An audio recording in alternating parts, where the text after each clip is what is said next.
Welcome to another edition of Boston Sports Nuts. Woo! Along with my good A friends, real happy edition. Paul Izzo and Ken Berman. Welcome, Hey, Jim. guys. Hi, Paul. This is going to be an edition where we're going to talk some hoops, and we're probably going to give a few takes that you might not be hearing anywhere else. So Well, we do that every week. yeah, so maybe you'll agree, maybe you won't, but we hope it's interesting. So we all know about the extremely unfortunate, sad injury to Jayson Tatum.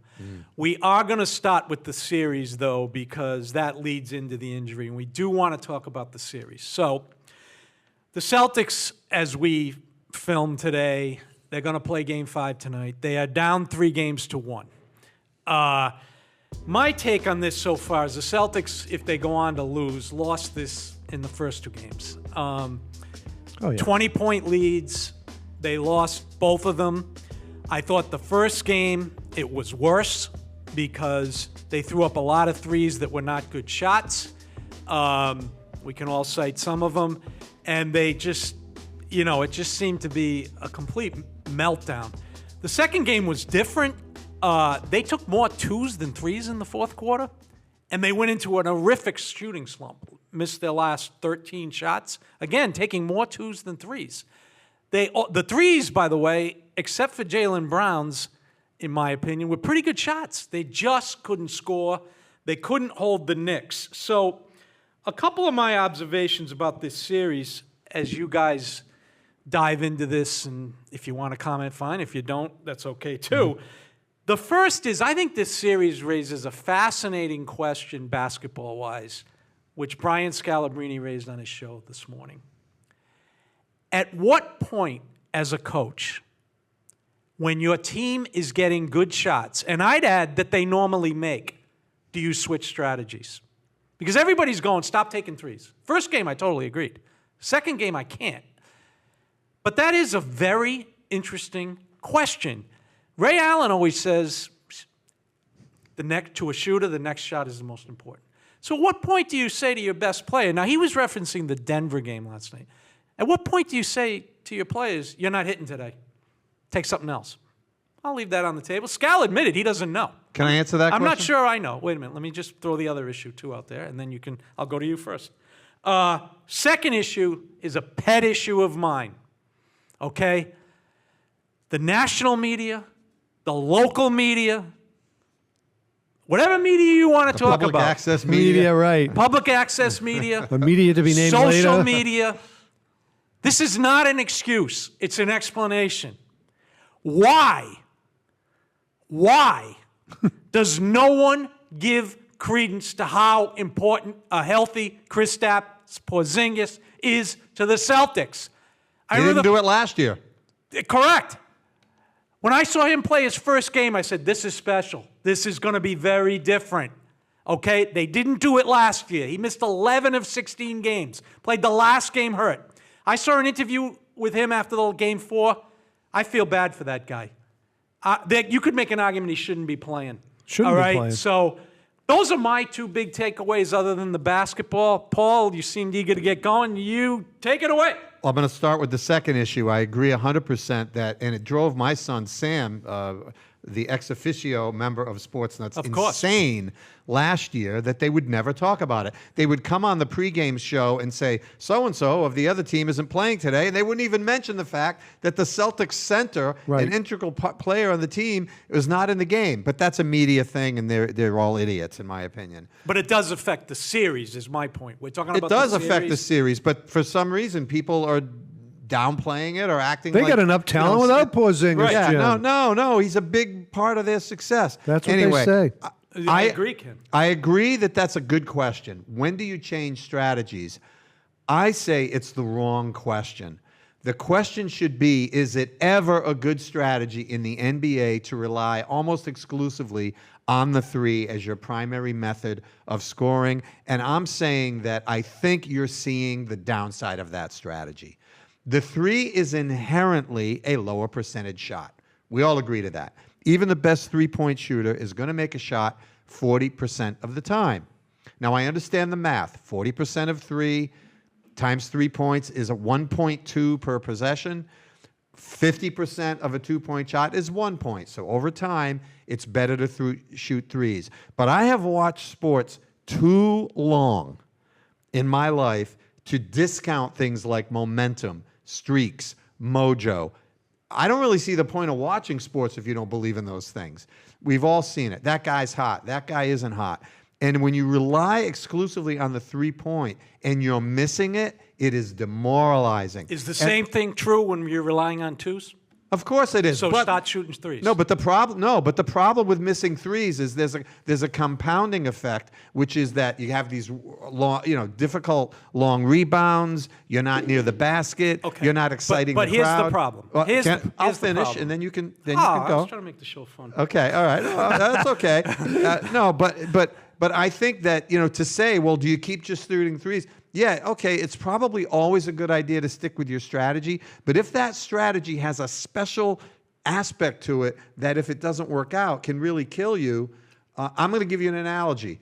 I don't like it when teams only run the football in the NFL. Why? Because if the run game isn't working, you've just eaten up 8 to 10 minutes of the game. And we saw that with the Patriots when they try to be too conservative in the post-Tom Brady era. They don't have enough time to catch up. So that's kind of where I'm at. Well, here's the deal. You changed the question. No, that's all right. You changed the question, which is fine. But the question wasn't, look, I agree. Game 1 was ridiculous. Ridiculous. Okay? 63s. Yeah, we can all agree on that. Game 2, though. 65, I think. 40. 15 of 60 Yeah. in game 1. 60. 21. I mean, they shot 41 threes, which is normal for them. And again, they took more twos in the fourth quarter. The question is, if you guys have coached, we've all gone through this. When top players are having a bad night, when do you say, don't take it? Because people that say don't take threes are acting like, oh, we can get a 2 anytime we want. Well, when the 3 is wide open and your player hits it all year, like game 2, what do you do? And I don't know the answer to that because I believe all that stuff about momentum and muscle memory and all that. But I'm going to tell Al Horford in game 2, this is a shot you make 40% of the time, don't take it. Whereas if you drive, there's 3 people in the lane because there's nobody on you. I don't know. That's a difficult choice, and I think it's a fascinating answer. To me, he's got to shoot it, and that was the difference in game 1 and game 2. Okay, first of all, I'll start with game 3. They made 20 of 40, 50%. That's why they won the game. 15 to 60. First of all, 60 of your shots were 3. That's Can we just stipulate on that game? Yeah. We're all on the same page. Right. So you guys know that it's not like I dislike the 3. I just have this feeling that the further away you are from the basket, the less chance you have of the ball going in. Now, if the 3 is wide open, can you slam it into the lane and take a tough 2? No. But if the 3 is open, you start going in the lane, and there's a guy sitting in the corner, and he takes like 3 steps in with no one there, and he takes a jump shot from 12 feet, I got a much higher feeling that that's going to go in. I don't care if they practice it or not. We've had this discussion. 12-foot jumper, 15-foot jumper is an easier shot than a 20-foot shot. It has to be because the ball's not traveling as far. Now, as far as like when do you change, I just wish they had a couple of pet plays that they could run sometimes that got a guy, a Kevin Garnett 15-footer base foul line extended. Or they ran a By the way, other teams run these plays. Who? The Knicks run 15-footers by giving Jalen Brunson the ball. That's what they run. They got other guys making points. Indiana Pacers, I know people. They whip the ball around. Those aren't plays. Those are actions. Actions. Those are okay, but those are coached. I'm all for that. I've always said the Celtics slowing the ball down at the end of games is a prescription for disaster. Far more than how many threes they're taking. Yeah. But it's a part of a piece. I think it's part of a piece. Yeah, I think they need. But you guys, you're not. I'm not making myself clear. So when would I change? Do you want to know when I would change? That won a championship shooting threes. Let's say after 3 number 40, and I've made 10 of them, I would change. Okay, now that's an answer. you do acknowledge, I think, having coached, that would be difficult to tell players who normally can make that shot, don't take it anymore. You would say that's a little bit difficult. Yeah, Okay, but you would do it. I would. All right, that's an answer. Yeah. That's all I want to get out there is that people who just blanket that threes are bad, don't take them. It's not that simple. I haven't heard that. I read every day. I read everything. Gasper, Gary Washburn. They got to change their style. They're too stubborn. Look, when the three... Well, they are too stubborn. Yes. In game one, they were too stubborn. Oh, they've been too stubborn for quite a few years. Nobody's saying abandon the three. Three's part of the NBA. Every team shoots threes, and the Celtics have Pritchard and Tatum and Brown and Hauser. They have guys that can make threes. No one's disputing that. What people are saying is, I think, and I think they're right, is that I think that like anything in this world, sometimes in politics, sometimes a pendulum can go too far in one direction, and it's more than just missing threes. It's demoralizing. It affects your defense. And I think when you go on these runs where you're not scoring, that's why they lost the first two games. They lost because they stopped defending in large part because they had to be frustrated. They weren't scoring any points. Yep, and they missed more twos than threes in the second quarter of game. Because they don't take them enough. Oh, that's not why they missed. They were missing layups. Thank you. They were missing layups. They were missing everything. They went into a total funk in game two. Both losses inexcusable. I see your points. I wish, like Ken said, they had some plays that would get different kind of shots. Yeah. And I've seen them do it. I saw them post Jayson Tatum last year. I don't see it this year. They didn't post him this year at all. They didn't put him at the foul line this year at all. They just took that out of his game. And also, they've been running an action lately with Drew Holiday at the foul line. I love it. Yeah. Why don't they do it more? So I do agree with that part of it. The last game, game 4, they shot their normal percentage in three. I didn't think they took too many.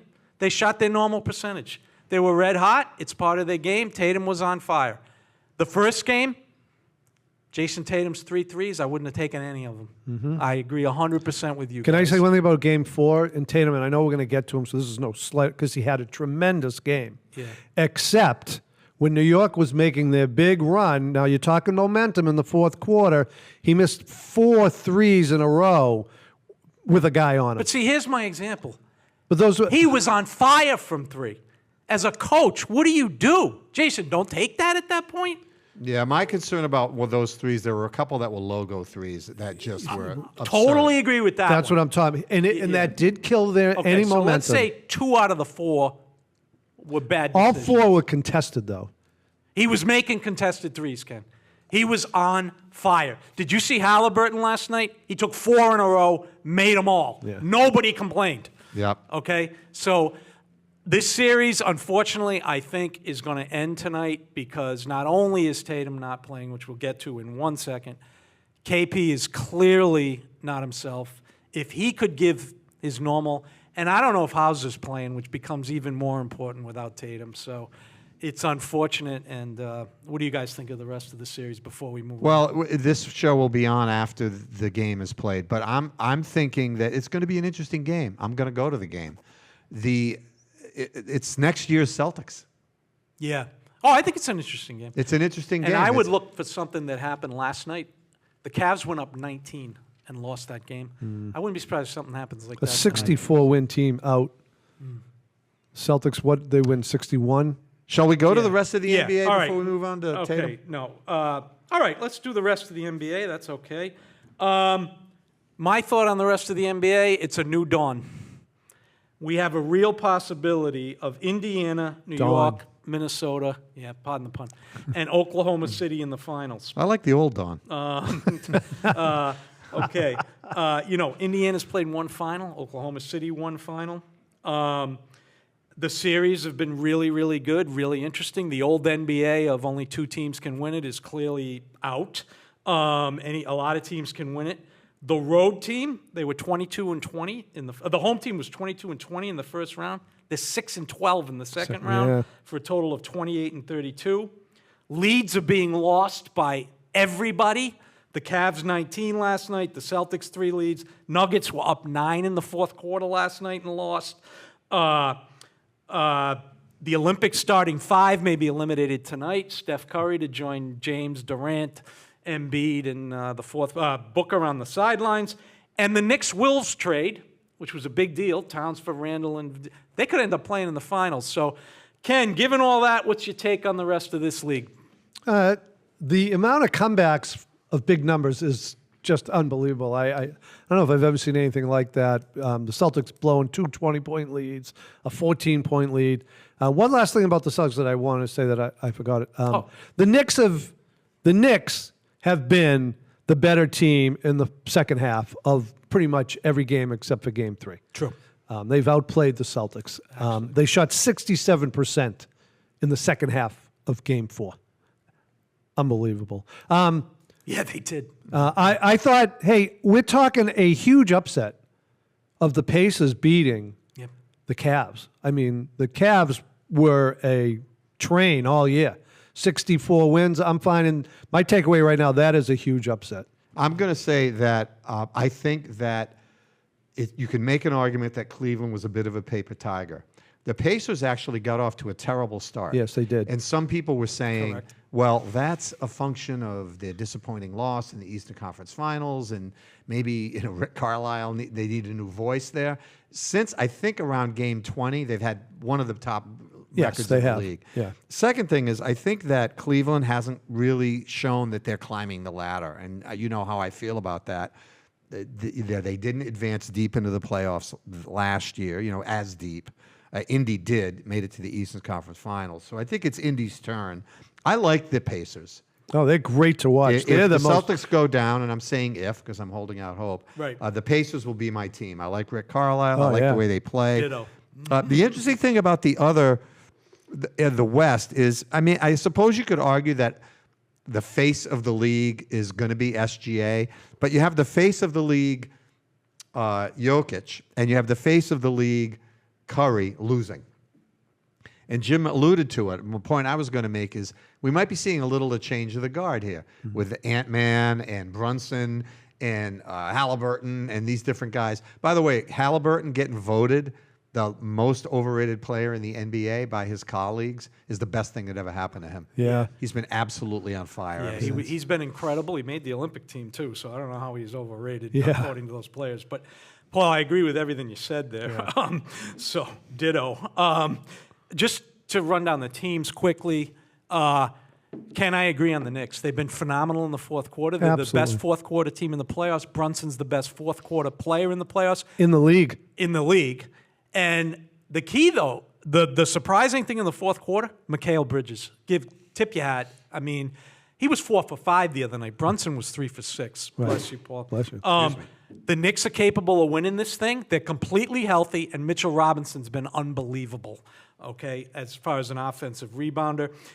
Pacers, everything you guys said. Love them. We'll root for them. I think if the Celtics were out and Tommy was still with us, Tommy Heinsohn would be rooting for him, too, the way they play. Well, Rick Carlisle has a little Celtic in him. Yes, he does. 86 And Celtics. he moves the ball up the court fast. The Denver OKC thing is a classic.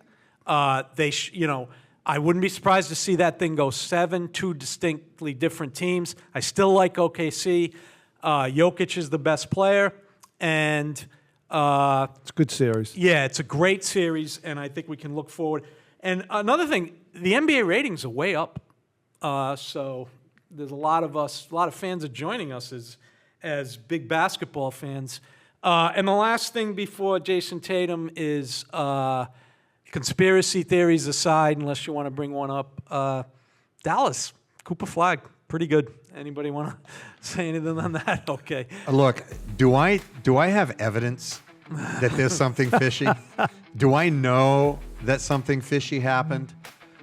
It is a fact that this has happened before, where the Lakers have made a trade that looked weird, and then the other team got the first pick in the draft. Correct. I don't think it's a good look for the league because conspiracy theories may be baloney, but they hurt the integrity of the league. Yeah. What was the trade the Lakers got the first pick after? I think Anthony when they Davis traded Anthony Davis. New Orleans. They got New Orleans got Zion the first Williamson. pick, and there was one before that, which I I could They- tell you New in a second. Orleans ripped their team. I could tell you in a second, but Well, I'm not a just believer. trust me. I know you're not I a do, believer I in trust conspiracy you. theory, but it is a fact that it looks weird. It is a fact. Well, I think it would have looked weird if 3 teams won, and I think you'd have to say that too. San Antonio would have looked totally weird with potentially 3 straight rookies of the year, and Philly would have looked like, hey, they're one of the 4 biggest markets by far, and they need a revitalization with Flag. I just think it's hilarious. And by the way, a guy you do not like, you should look up on YouTube and Twitter. A guy you do not like has hinted he agrees with you, and that is none other than top 10 player of all time, LeBron James. Ken, any comment before we move on? Nope, that's good. I'm good. Okay, now we're going to move on to the story that we all hoped we wouldn't have to cover. And that's Jayson Tatum rupturing his Achilles in Game 4 of the Knicks series. He's had the surgery.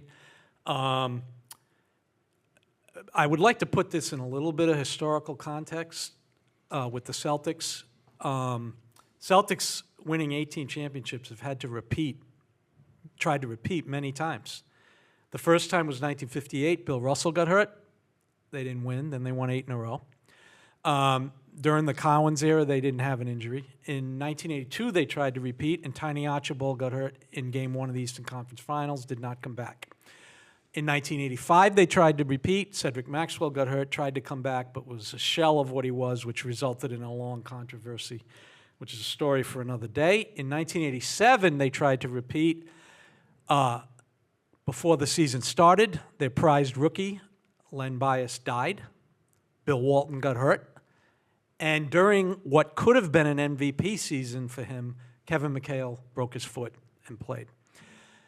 This led to... I believe Bird hurt his elbow in that year. This led to, of course, a drought for Celtics championships, which was relieved in 2008, which they won. In 2009, the Celtics, Ken, I know you know this well, was it 29-2 they started? 29-3. 29-3. Kevin Garnett gets hurt, comes back, gets hurt again, misses the playoffs. So we've had this happen before with Celtics trying to repeat. So, Paul, with that as the historical context, your reaction, your thoughts on this just horrific turn of events? Yeah, that's a terrific summary of injuries from the past. The one thing I would say that makes this different is that in many of those cases, we're not talking about a player in his prime and the possibility that he will never return to his prime. Sure. I was trying to think of comparable injuries in the history of Boston sports, and so I tried to pick one from each of the other teams. We all know Tony Conigliaro. He was in his 4th year with the Red Sox. Great young player. Came up with the Red Sox when he was 19. Yeah. Hit a home run in his first pitch. Youngest to get to 100 for them First ever. First pitch in Fenway youngest Park. player ever at that time in Major League Baseball. In August of 1967, the Red Sox are in a pennant race. He gets hit in the cheekbone with a fastball, probably intentional, thrown by Jack Hamilton.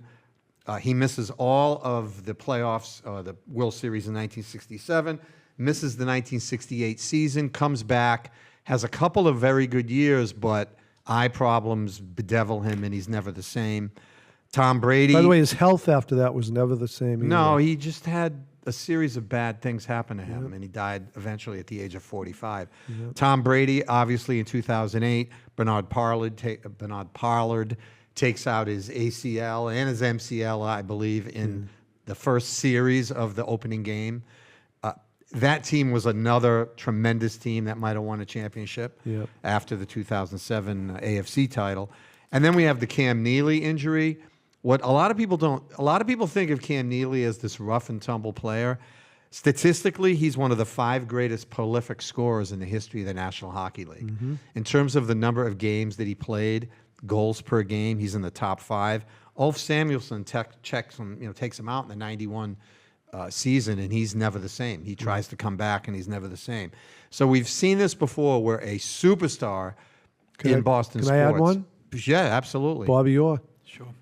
The reason I didn't pick Bobby Orr was that was a series of injuries that began in his rookie season.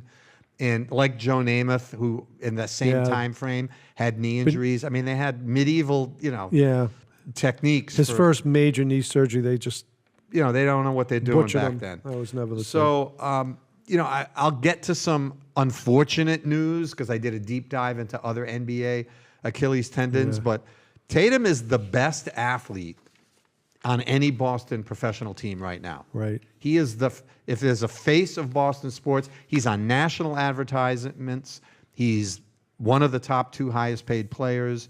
He's a great kid. He does everything right. He's a good dad. Yeah. This is just a catastrophe for him personally. It brought tears to Mrs. Sportsnut's eyes just thinking about it. Sure. And Me too. he could be looking at significant time out and a long road back to possibly getting where he was. Yeah, So we'll get to that. can't think of anything I'm worse. Yeah, we'll other get than to that. death I know that could you happen got, to I know a you player. got stuff on that, and I Yeah, we'll got a get to it list later. Too, so, but let's get Ken's. well. First of all, Ken, I know this hit you hard as a longtime season ticket holder. I'm just so depressed. I really got depressed over this. I woke up like 4:30 the next morning, depressed, sad, just a feeling in my gut. I wanted to feel like in my mouth. I was just like gross. It really hit me hard. And like Paul said, he's such a great young player. One, I feel so bad for him. He's been such a good Celtic, been such a great player from the get-go. And like all the others, great guy, great dad, never in trouble. He's not a partier, any of that stuff. And then as a Celtics fan, I'm depressed because you're going to get to it, but I already know that he's out next year for the whole year. And if he comes back, let's say the next season after that, it's going to take him a half a season to get anywhere near playing close to the way he's playing right now. And as a fan, I've already said to myself, there's 2 years that I have no hope as a fan. Right. Let me give you some stuff about Tatum, the player. You guys have done an excellent job really describing him. I got to give you credit. And then I'm going to lead into the Achilles. Jayson Tatum, as a player, he is second to LeBron James in playoff points through age 27. Think about that. Right. That's extraordinary. His 42-point game was his 5th in his playoff career, which ties him with your guy, John Havlicek, yeah. and Larry Bird for most in Celtic history. We're talking Celtic history, not some history of, no offense, a lesser team. Right. Okay. We can offend other teams. Yeah, we can. Oh, yeah, actually, We're Boston yeah. sports Good nuts. point. Forgot about that. Okay. He has now played in 3 consecutive Eastern Conference Finals. Okay. He played in an NBA Finals. He's won an NBA championship. He's played in 4 of the last 5 Eastern Conference Finals. 6 of the last 8. You're not suggesting this is an Eastern Conference Finals. No. You meant that last year would have been Right. the 3rd in a row. Yeah. Okay. 6 in 8 since he was drafted. He has played in more games than any player since he was drafted. He, as Scal said, he is the most durable player of his generation. He's played in the Olympics twice. He may have even played in the World Cup. I'm not sure of that. Monday night, his line was 42 points, 8 rebounds, 4 assists, 4 steals. This is an extraordinary young player with all the qualities you mentioned, and I won't repeat those, but it makes me just sad, and just for him, Yeah. it's just awful. And to lead into that and lead into Paul's stuff, I just looked up some players with Achilles injuries, and Paul, you can please expand on this. But obviously, Jayson Tatum, Kevin Durant, DeMarcus Cousins, Rudy Gay, Wesley Matthews, Kobe Bryant, Chauncey Billups, Elton Brand, Fondo Ellis, Dominique Wilkins. You've got more on the injury too, I believe. So let me just kick it to you. Other than most of the guys return 1 to 2 years age-wise after they're done, and we can get into how they do. Well, I think the example that keeps getting mentioned, if you go on social media, is the Kevin Durant example, because he's the most prominent player that has suffered this injury in recent times. And the problem with that is that he actually missed 500 days, 500 plus days. 552. Yeah, meaning that he was out for all the remainder of that season, which was late in the season, all of the following season, and then part of the 2 seasons later. When he came back, he was pretty good. He changed his game slightly. He became more of a three-point shooter. Scouts said that he had lost a little mobility, but it was hard to know whether that was Achilles related or age, which would happen to somebody in their early 30s anyway. So there's an example of, in one sense, a good example, if you want to be optimistic, of a guy that came back as a pretty damn good player. The problem in that case is that it was a long time before he came back. Other examples. How old was he when he had the injury? Do we know that? Like 28? I do. 29? Yeah, I have that. Kevin Durant was 30. 30. Okay. Came back at 32. Okay. A couple of other instances tell us that the recovery period may not be as bad as is being portrayed. Now, every injury is different. We don't know whether it was a total tear, whether there were other things. You know, under the laws of HIPAA, they're not obligated to tell us. Right. But I'm just going to give you some examples. Kobe Bryant hurt his Achilles, was back within 8 months. DeMarcus Cousins was back within 12 months. Dominique Wilkins was back 10 months later. Elton Brand was back 8 months later. If those are the examples, Tatum's back next year, late in the season. Right. Okay.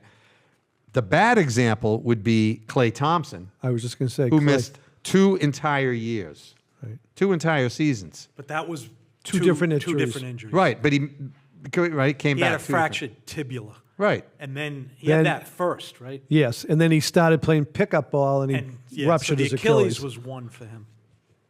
Oh, okay. No, All right. he did. It was Okay, it was all right. Well, he serious missed injury. 2 years. Yeah, he did. All right, Yeah. I'm corrected there. Okay. Now the question is, do these guys return to form?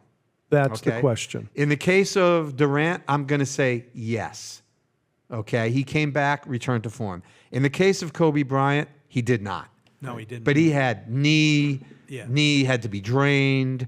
He had a whole host of problems. He never returned to form. DeMarcus Cousins did not return to form. One of your favorite players. Klay Thompson returned to form, but 70% of what he was. Dominique Wilkins is a good story. He came back, was pretty good. And that was late in his career. He Yeah. wasn't even on the Hawks at that point. Wasn't on the Hawks. Elton Brand, okay. Never made an all-star team. Never was the best player on his team. So here's where I'm at historically, okay? It's a catastrophic injury on the level in the history of Boston sports. It probably is at least a year, if not more, for him to come back. And when he comes back, you have to be honest and say it's only 50% likely that he will be what he was. Right. Wow. Ken, you said you kind of have an inkling of what he's going to be. So want to expand on that? An inkling of what he's going to be. You said it earlier, that you kind of know what's going to happen. Oh, so just expand on that. Like a Paul just said, it's slim chances he comes back to this level of basketball where he's at right now. It's hard to imagine that this injury, the rehab. First of all, I'd sit him out all next year. I wouldn't care if he was ready to play at any time next year. I would sit him out the whole season. But they're never. He's at such a high level right now, and now you're taking away his peak time. Like we're heading into he wouldn't be 28 till next year. Like that is peak time for NBA players to hit the, and he's going to sort of miss a good chunk of that. I just don't. I hope I'm wrong. I'm hoping today's surgery and technology and workouts and trainers and It's got to be better than it was. it's got to be better than it was. So I'll hold out hope that he comes back to 90% of this Jayson Tatum. Yeah, my hope is that despite a lot of that evidence, Jayson Tatum is in, obviously phenomenal condition. He's a workout fiend. He is an incredible worker. He's totally dedicated to his craft, as they like to say. And I think he will hit rehab with a vengeance, if you want to put it that way. that's my hope, is that being the superior athlete that he is, he's going to be able to overcome And he's a little this. younger. And he's younger. And Ken, what you said about approaching his peak, I think that game Monday night showed from the start, he was getting steals. He was phenomenal on defense. It showed the range of his game. So I hold out a little hope. That's why it What makes I it saw so in that sad. game, because I want to piggyback on what you said, was a guy that was trying to be the catalyst to win a tough game. Yeah. He was trying to will the Celtics, many of whom his teammates were not having a great night. No. Including Jaylen Brown. Yeah. We'll get to that in a minute, I'm sure. I think he was trying to will the Celtics to win that game, trying to do everything he could, intercepting passes, making ridiculous three-point shots, playing great defense, staying out of the game for only a couple of minutes. And gosh, if that's the peak of his career, it was a hell of a ride. But I'm with you, Jim. I'm hoping that he, hope beyond hope. Yeah. he has the best care. And That's what's so sad about this. Yeah, he will have the best care. That's another factor, absolutely. So, unfortunately, what that leads into is inevitably a discussion about the Celtics' future. And, I was of the opinion, like many others, this is not one of our original takes. This is that the Celtics were going to make moves anyway because, they're in the second apron. And just to go over this a little bit, the Celtics' total projected payroll for 25-26 is $227.7 million. The salary cap is $154.6 million. The luxury tax is $187.9 million. The second apron is $207.8 million, and that doesn't even take account all the penalties of the second apron. Like if you're in it too long, your draft pick automatically goes to the bottom. Like you can't trade a pick 7 years in the future, which teams seem to like to do now. Anyway, you look at some of these numbers. Jayson Tatum is projected 54.1 millions. Jaylen Brown 53.3. Holiday 32.4. KP 30.7. Derek White 28.1, which is probably low for the way he plays. Hauser 10. Pritchard 7.2. That might be a little bit of a steal too. And then you got some of the other players. I didn't mention Al Horford, who I believe. Al is an unrestricted free agent, so he's not even counted in this number. They're going to have to make moves, and as you said, Ken, he's probably out for the season. Mm-hmm. And this is what I mean by what you said. There's probably no hope to win the championship. So there's no way these new owners, and nor should they, are going to pay this amount of money for that. I agree. I can't, and what? Just to finish up. Yeah. I think they have to move on at a minimum from Holiday or Porzingis. And as much as Porzingis doesn't play, I don't know who they get to play the five. So, because Al is either going to come back to me at a lower number than his 11 now, or he might retire. So, it's a shame because I like Holiday and Porzingis as everybody does.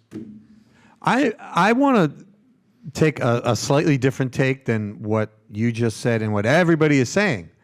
I don't think it's about the new ownership. Oh no, it's not. If they were completely healthy, I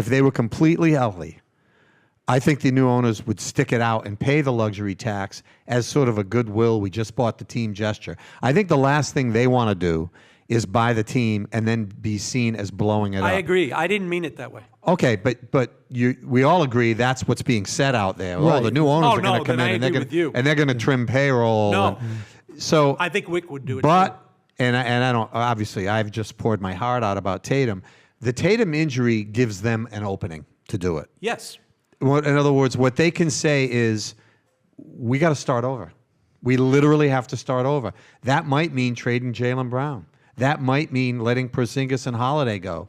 That might mean not bringing back. One of the things the Celtics have done, which is really kind of amazing, is they've spent money on role players. Other Correct. teams don't pay Sam Hauser $10 million. Other teams don't pay Peyton Pritchard $7.5 million. Other teams have, who's that guy on the bench? boy, when you see Aaron Nesmith, you say, "Damn, I wish we." Yeah, still anybody had wish him. we still had him? Because he's a young guy, but he's going to get his money. Yes. Yes, Yeah, he he's is. coming up to get his Yes, money. he will get his So I think what you're going to see next year is a 40-something win team with Jaylen Brown. We could talk more about next year, but in terms of, what do the Celtics look like going forward? They cannot continue to spend. And as a fan, I don't expect them to spend $300 million in luxury taxes and apron fines. Right. That's ridiculous. Right. That's ridiculous. Yeah, I don't. This does give them an out now. I do agree they probably would have kept it the same for at least a year if they had a good run into the playoffs right now. Because, like you said, new ownership doesn't want to come in and then say, "Hey, Celtics fans, guess what? We're trading everybody away." The one thing about Porzingis is next year will be on an expiring contract.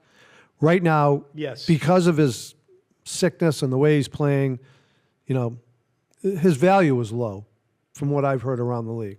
So they're not going to trade him at low value. They're going to hope he gets better and play good next year and maybe trade him during the season. Maybe that's a possibility. Trade deadline. That's interesting. Right.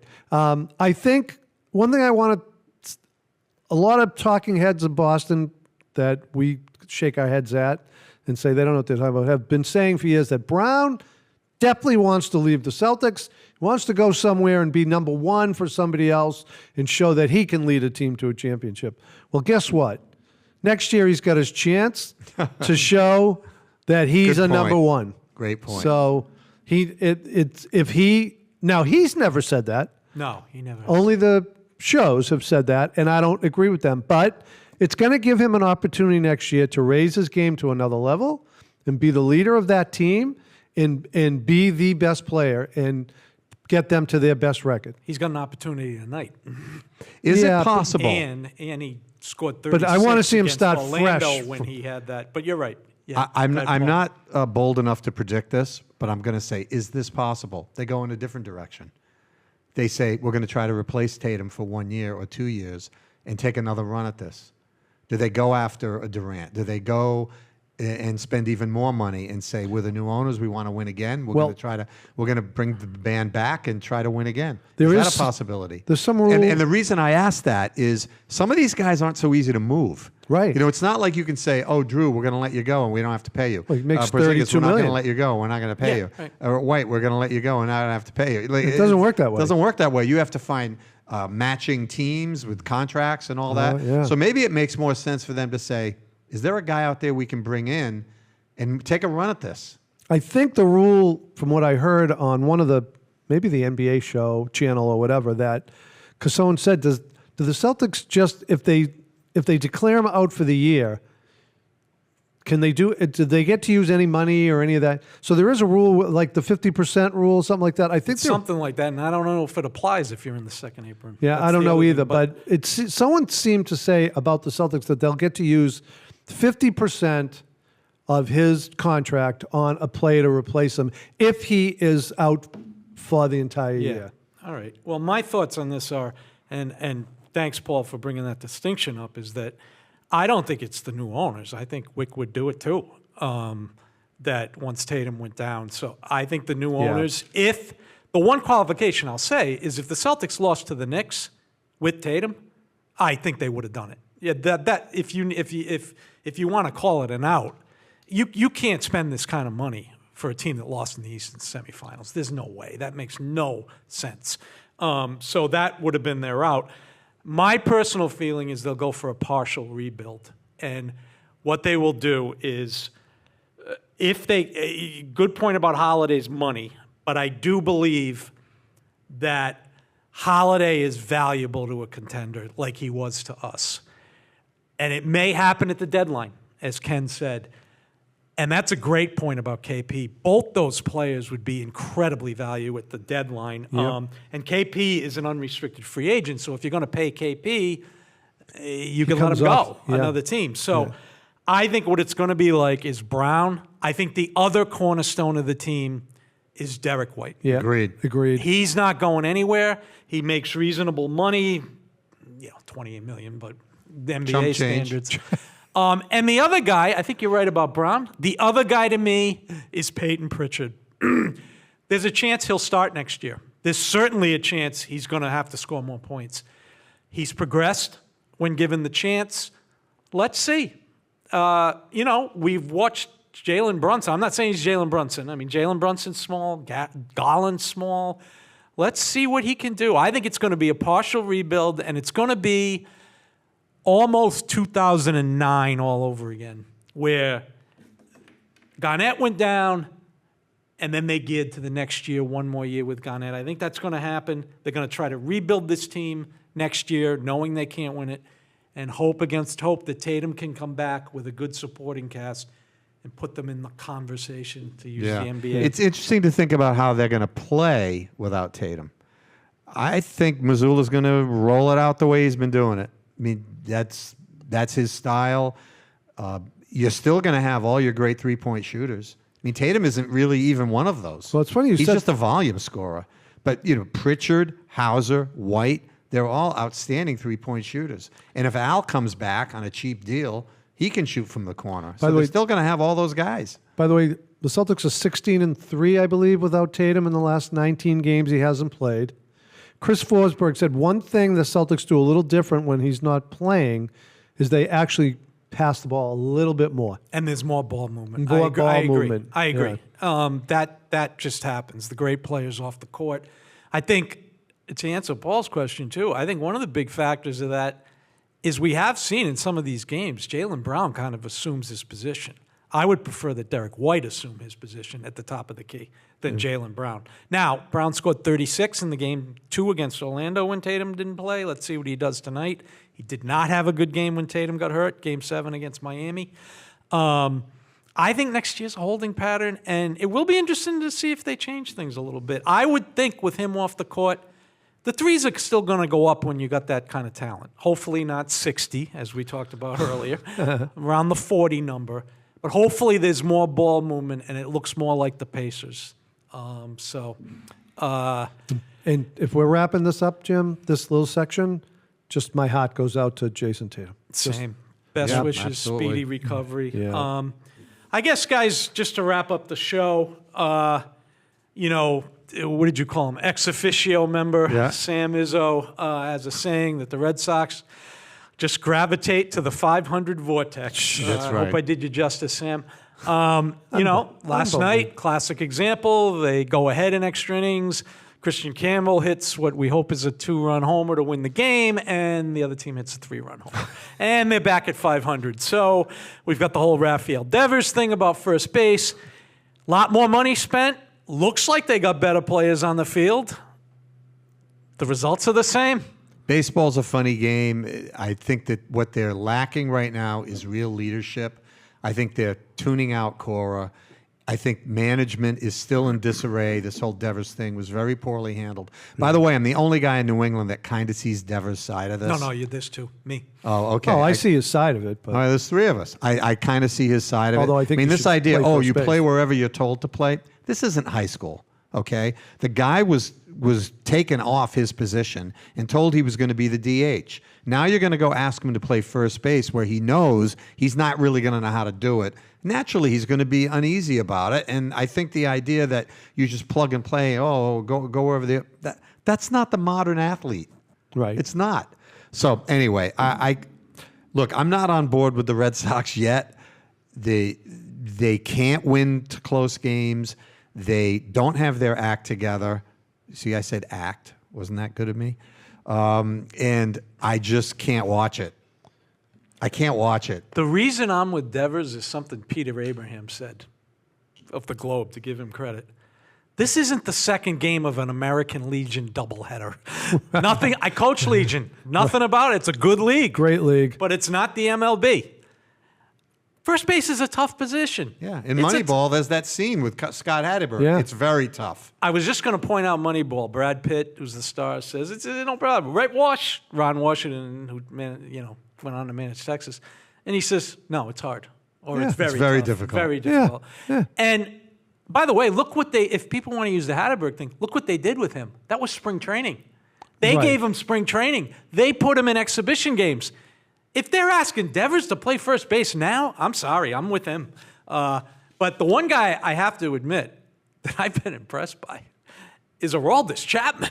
I mean, watching that last night, he's throwing 102 at 38 years old. Unbelievable, But huh? anyway, Ken. No, it's 500. They're just a 500 team. They're going to end up 500.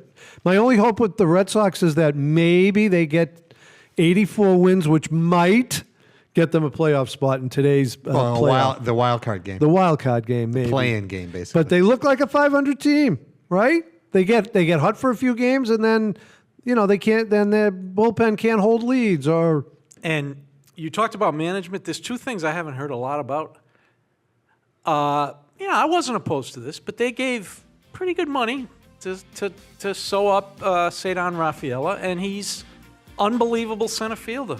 But it's in the 220s. And we got a guy in the minors that's killing it, and that's the logical move is Duran to center, but they've paid that guy a lot of money. Yeah, and it's Jackie Bradley Jr. all over. Right. All over We've again. been down this road. And they've paid Bayo a lot of money, too. So now he's been hurt, so I'll give him time. But anything else, guys? Anything else? Let's wrap That's it up. it. Yeah. Then let's wrap this episode of Boston Sports Nuts up, and let's just echo, I think it was Ken, to give our best wishes for a speedy recovery to Jayson Tatum.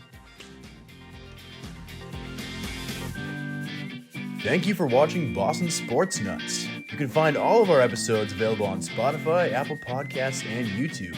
For more information, go to westwoodmediacenter.tv or follow Boston Sports Nuts on Facebook, Instagram, and X.